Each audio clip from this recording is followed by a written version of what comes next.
Alright, so what are we doing today? Well, I'm in the middle of working on a couple of different videos, and they are taking me a lot longer than I expected. But I wanted to make a video, cause kind of show that, look, I'm doing things. Look at me doing things. And have a little bit of a consistent upload schedule on this channel, at least put something up.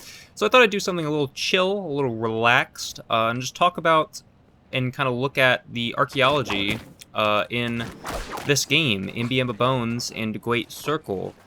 I'm not really going to talk about the story stuff, because it's pretty much just the same as, you know, the Indiana Jones in general. Yeah, he's a bad archaeologist. Who knew? Who could have guessed that? So I'm not really going to talk about that. There's not really going to be spoilers, at least no more spoilers than just what you'll get in this first section of the game. Turns out, in this game, there's not that many places that are actually archaeology related. Like, there's some sites where they do, like, basically tomb raiding, but there's not a lot of actual, like, legit archaeology sites. But there is one here in the Vatican, which is, like, the first real section of the game, so, again, pretty non-spoilery, And I thought I'd just kind of look at it and just talk a bit about it. Give my perspective as a professional archaeology boy. So the archaeology site is over here. I guess this is technically a little bit of a spoiler, but who cares? So yeah, here's the site. We're just gonna kind of walk around and look a little bit about it and just kind of talk about it. See, you know, does it seem accurate? Is it accurate to the real life lore?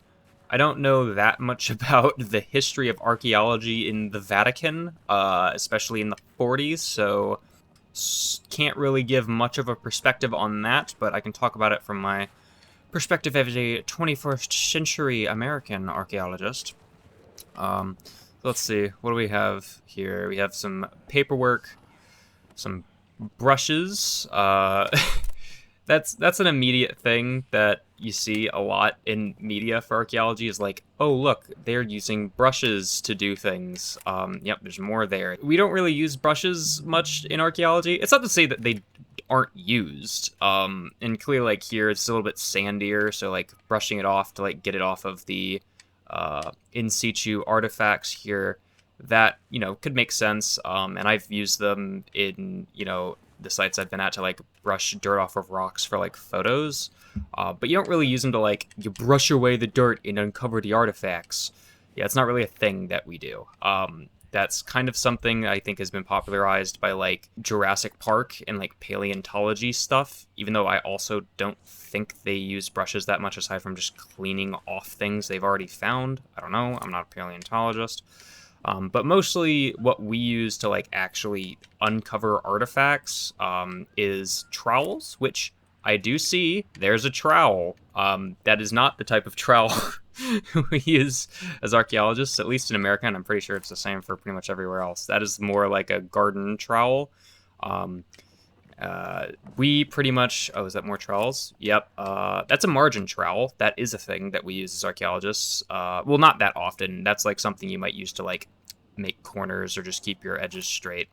But yeah, that's right there is a... Well, that's clipping into the box, but that's just like a garden trowel. We don't use garden trowels. We use just small masonry trowels that we sharpen to dig with. That's just so we have a small tool to dig with. That's like smaller than something like this, like a shovel, and it's flat, so you can keep everything nice and straight for all your walls and things. So yeah, points off. I guess I'm grading I'm grading this apparently, and that's points off as we watch the low frame rate shadows walk by. So yeah, I got some brushes, which we technically use, but not really that often. We also got a billy club. We use those all the time because there's a lot of, you know, people invading our sites, and we just have to keep them at bay.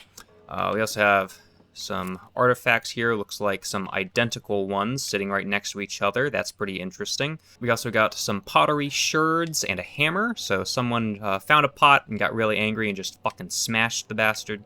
Got wheelbarrows. We use wheelbarrows a lot, obviously, because we need to move dirt. And we also have a screen here. This is also something we use in archaeology, though this one here Yeah, I don't think that's quarter inch. In the US, it's pretty standard to use like quarter inch mesh for screening artifacts. Basically, you dig up the dirt, you throw it in a screen. That's where you find most of the artifacts, and by just separating all the dirt out. Quarter inch, I think, is chosen because it's like found to be like, small enough that you're going to keep most of the artifacts that matter. Like most artifacts are a larger size than a quarter inch. They're not all of them, so you kind of have to keep an eye out. Some things can fall through. So it's a little bit of a balance of efficiency and, likelihood of keeping it. But then also there's like, finer mesh screens for like doing flotation or water screening or something like that. That looks larger than a quarter inch.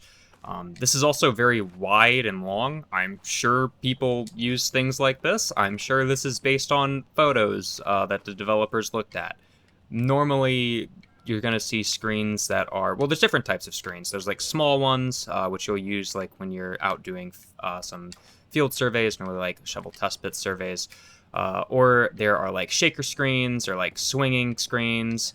And then there's also screens like this, which are just kind of flat. And normally they're probably maybe, like if you go from the bottom up to like here, like that long, they're not going to be super wide. But these ones you could probably have few people working on at one time. And I'm sure people have screens like this at certain sites, though the leather straps on the side, that's pretty fancy. But like what we do at my job is we have screens sort of like this, again, it's a little bit smaller, and then we just put them on top of wheelbarrows, and then we just sift on top. All the dirt goes in the wheelbarrow. The dirt in the wheelbarrow gets thrown into a pile, back dirt pile, so we can fill up our holes later. We also have, this looks like this has, is that artifacts or is that just dirt? Is this their, maybe this is their backfill, and they're just throwing it in these sacks so they can just dump it back in. That's kind of smart. I could see a reason you'd want to do that. But if this, yeah, I think this is back dirt. It doesn't look like there's actually artifacts in it. So if that's back dirt and that's what they're doing, that makes sense. If that's maybe samples, I doubt they're doing that in the 40s. But a thing that we do sometimes in like if we find a archaeological feature, which is like a bit of dirt that people dug and put stuff in, we can take that and put it in like a sack a lot smaller than this and use it for like flotation. So you like put it through water and you can get like different ecofacts, different like organic artifacts. You can find like seeds and stuff, and you can actually get those to propagate. Is that the word you use? Basically, you can grow old seeds. I don't think that's what this is. I think this is back dirt based on my knowledge. We also got a shovel here. We use shovels. That's accurate. More brushes, and then yeah, just a lot of artifacts in situ, which is in place. It's Latin, which is fancy. We also, oh my god, is that is that a horse brush? Okay, yeah, no, I don't think any. Oh my god, I don't think anyone's ever used a brush like this in an archaeology site, or if they have, it has not been around. It's not something we do now. That is huge. That would not be useful pretty much at all. That would just kind of... So I guess I should explain why we don't really use brushes on dirt. Is that a tire tread in there? And footprints? Okay, these people have not cared about... I guess I've been walking all over it, but they have not been caring about their plan view here. So when you're digging, you want to make sure you don't really get a lot of your marks in here, because you want to be able to see all the different soil differences or sediment differences, if you want to be pretentious about that word. And so one of the things you can do is you want to kind of scrape it away, normally with your trowel, to have it be like as natural, fresh. I don't know the best word to use. You want it to be able to see the color differences really well, because if you have like, say, a bit of dirt that runs like through this, you want to be able to distinguish between the dirt on one side and the dirt on the other. When you like smudge it around like this and you put tire treads through it, that just makes it harder to see. So it can also compact the dirt, and that can be a pain to sift it later. And one of the things you can do is if you use a brush, it'll like smear it around, and it won't really, make the color pop. And so you don't really want to use it on the dirt too much. That's why you may use it like on artifacts. I don't know why I took a picture of that, but not really on the dirt itself. So like a big thing like this, I don't know what you're using this for. Are you trying to get this pot shown? Don't know why you're trying to clean it that much in situ. You could just do that later in the lab, but whatever. This is just things in cloth and bandages. For first aid kits, you always have that on a site. Accurate, points given. What else do we have here? So yeah, these are excavation squares. These look like they're probably like a meter wide. Different places will use different sizes of squares, just depending on the survey. And yeah, this is more or less accurate. We do it in a grid just so we can pretty much know, like, this artifact came from this layer. So let's say here, like, we have this layer up here, and then we have this browner, darker layer. That's like a different, what we call a strat. So a different layer of the earth. That, we could say the artifact was found in that layer in this square, which will have in reference to something. Most of them now are on, like, what's called the Universal World Mercator, or UWM, which is like pretty much like, it's kind of like longitude, latitude situation. Back in the 40s, they're probably doing some sort of like local datum, so they're picking some sort of reference point, wherever the hell that would be, just establishing something and doing everything in reference to that.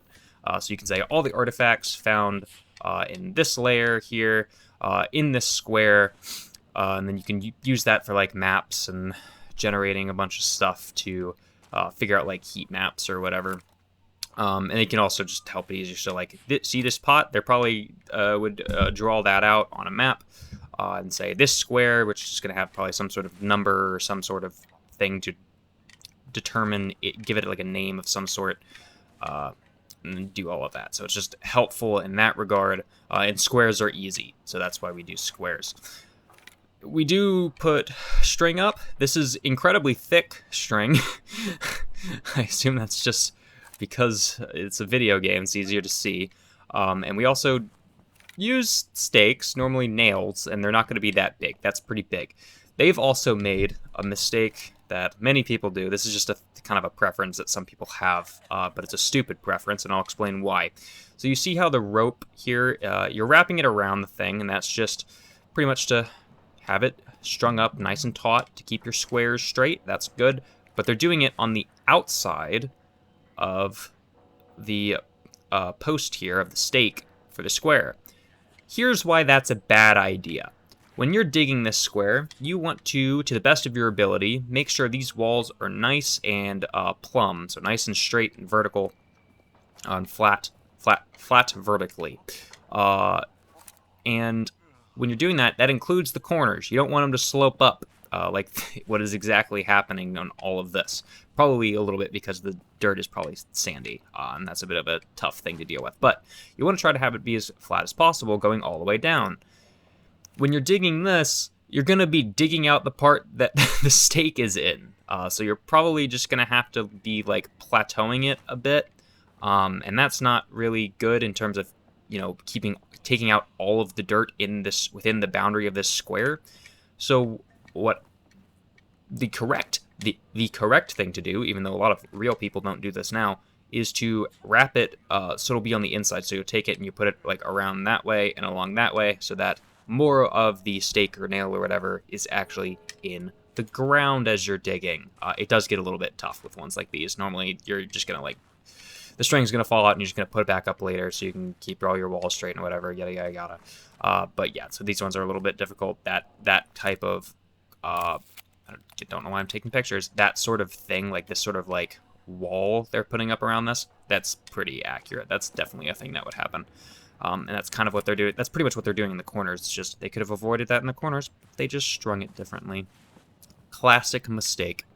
Here, let's look at a different spot. Oh, look at this. Yes. These seem to be... So, different sites will do things a little bit differently. And this is something that could very much be like... This could have been done somewhere and I know has been done at some sites where you designate certain areas of a site as probably, we would probably call it like a context. So like X, like all these letters, these are probably associated to context. So like B, this is like probably area B. And so this is just a way to kind of divide everything and keep everything organized around the site. you also will have something like this happen within a square. So like this layer here might be connotated as like, let's just say context A, and then this one would be context B and C and so on, or like numbers, and you could use whatever the hell you want. All right, you could use Metallica albums as your thing to divide. It doesn't really matter. The point is just to divide it and just to keep everything in reference to where it comes from. Is another way to do that. So, yep, just doing it like maybe this is like part of area B or context B, whatever word they want to use. So, yeah, let's see here. Just pretty much more of the same situation. Wow, they're finding a whole lot of these rocks and bowls. Yeah, we don't really use sledgehammers, especially ones that clip through rocks in archaeology. Maybe you would at a site like this, but I feel like, especially nowadays, you definitely wouldn't, because you wouldn't really want to break through the hard rock. You'd want to probably dig around them instead of crushing them. But, you know, it's the 40s. And a video game, so who really cares? Anything else down here? It's a little bit interesting to talk about. Yeah, we would not use, that's like a toilet brush or like a bathroom scrubber. We would not use those. That is not a thing that would happen. Maybe in the past, but I don't know why it would. I don't know what benefit it would serve. So yeah, this is area F. This is not particularly dug well. You'd probably keep all of this as sectioned out in squares and stuff, but also there's a lot of rubble going on. This would be tough. Most of what I dig are not full ancient buildings. I'm normally digging through trash pits and fill. We can check out up here, because this building, actually, you could say it's sort of like their lab. So yeah, let's look at this. So here we have some artifacts. Looks like these are ones that they've cleaned. Some nice, cool stuff there. All whole pots. That's pretty rare. It's nice to see. Well, actually, I don't know if it's rare on this side. There's a lot of whole pots down there. Also finding some stone tablets, parts of like columns and construction, architectural stuff. Over here, look, we got some more pottery sherds. We got some more brushes. These ones might be for cleaning, so I won't get mad at those. What do we have? That's fighting. What do we have here? It's like just some notes. This looks like... Ooh, look at this. This might be like a what we might call like an artifact tag, though this one is in like Italian, or part of it's Italian. And so, like, this whole pot is going to have, like, so, like, when we're taking stuff from the lab, everything needs to be in reference to stuff. Otherwise, it's not really that useful. Oop, dustpan. Dustpans, we use those. We don't really use brushes with them. We'll just use our trowels to shovel stuff into it when we're excavating. But yeah, so we need artifact tags to basically just keep track of all the artifacts that we found, so we know where they came from, all that sort of stuff. So looks like that's probably what this is. So that's a really big artifact tag. But yeah, so that's probably what that's supposed to be. Oh, we got some things here. So yeah, we got some artifact drawings. There's supposed to be some stone tools. I guess I could be finding some of those. Maybe they're just rocks. And, ooh, look at that! It's a profile drawing. You got some stratigraphy going on there. Oh yeah, here's a good view of that. So yeah, like what I was talking about, like the one there, that would be like layer 1 or context 1, whatever you want to call it.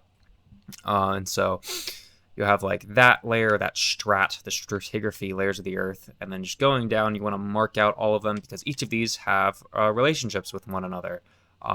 So like, for example, there's a principle in archaeology / geology / pedology where it's called the principle of superposition, where pretty much a layer on top is younger than a layer on the bottom. And looking here, 1 might actually just be the air. So 2, it might be like the actual top layer. So basically, if you look at this, layer 3 is older than layer 2, or layer 2 is younger than layer 3 and 4 and 6 and 7. Just kind of the principle of like, if you're stacking things, you have to put the lower things first, it stacks up. So it's that kind of principle. Looks like, yeah, so 112 that probably relates to like maybe like you have a square, you have as number 112 in area F. That might be how they're doing things here. More drawings of things, and yeah, more stratigraphy, but wait. That's the exact same image, just flipped. That's fun. I don't know what Manufacto N means, but that might be another sort of artifact tag situation. Let's see here. Ooh, alcohol. That's very accurate. Archaeologists love their booze. Bone in a drawer. That's a thing that archaeologists do.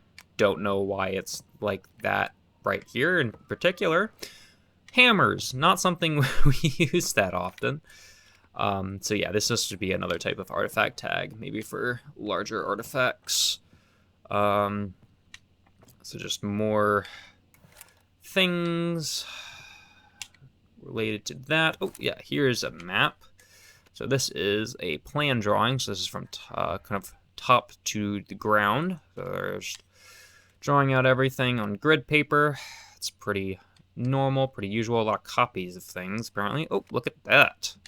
This is more of like how we would draw our profiles of our walls.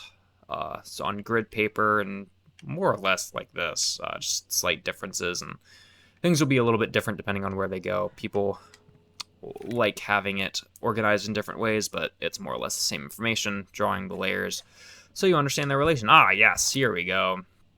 So this is how they're separating things into like area F and X and D and A and so on. Though I don't know why the middle doesn't have a letter, but so these must be like their areas for how they organize their squares. Apparently that's the really interesting one in area F there. So yeah, back then they would have done this all by drawing it. Today we do it all digitally in GIS or like maps, pretty much digital maps.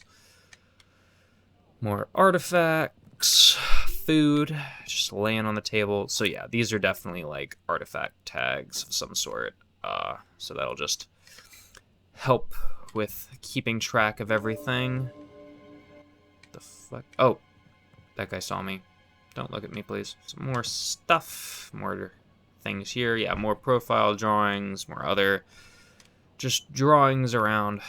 So yeah, I don't know. I'd say overall, it's a relatively accurate depiction of archaeology. I mean, again, I'm not really like I don't know that much about Vatican archaeology in the 40s, so I can't say much for that. But there's a lot of things here that are, you know, things that we do as archaeologists in America today. I like the little details here and there, and you know, obviously there are some things that aren't super accurate, like the trowels and brushes and the stupid mistake of putting the rope on the outside. But overall, I think I did a decent job, at least kind of depicting an archaeology site relatively accurately. So it's a neat little thing to have in the game. Even though it's sadly the only spot in the game that has something like this. But also it's an Indiana Jones game, more about tomb raiding than actual archaeology. But yeah, I hope you enjoyed this, just me ranting about archaeology things. And there will be a couple of videos coming out eventually. Not sure how soon those will actually be, but stay tuned for those. Thank you very much. That's all I got. Bye.